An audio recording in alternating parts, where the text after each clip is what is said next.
I'm curious about a kid from Brooklyn named Jeffrey Epstein, who skipped 2 grades, graduated at 16, got into an elite math program at NYU, dropped out, and then at 21 was hired to teach physics at the most exclusive private school in Manhattan without a degree. The headmaster was Donald Barr, OSS veteran, precursor to the CIA, who wrote a novel about elites keeping humans as sex slaves, and who just happens to be the father of William Barr, the attorney general who would oversee the jail where Epstein died 45 years later. Small world. One of those students at the Dalton school where Epstein taught was the daughter of Bear Stearns CEO Alan Greenberg. Epstein told people that relationship got him his Wall Street job. Fired from teaching for poor performance, hired on Wall Street the next day.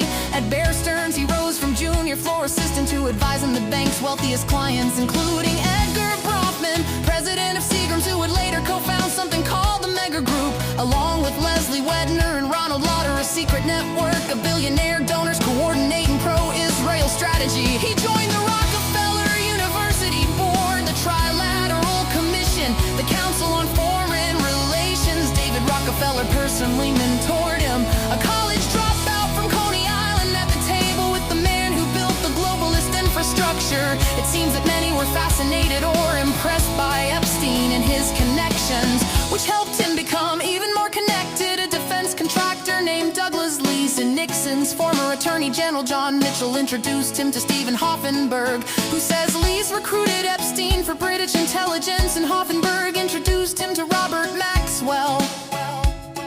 Robert Maxwell, media mogul who sold stolen surveillance software called Promise for the CIA and Mossad, documented intelligence asset, whose daughter would move to New York and partner with Epstein. The same year he mysteriously fell off his yacht, 6 heads of Israeli intelligence at his funeral, totally normal for a book publisher.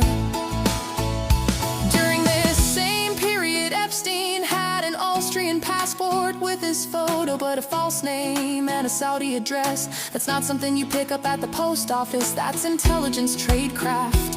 One of his clients was Adnan Khashoggi, the middleman, transferring American weapons from Israel to Iran. Iran-Contra, same scandal involving the CIA, same CIA whose precursor employed Donald Barr, same era Bush was running the agency, then the country.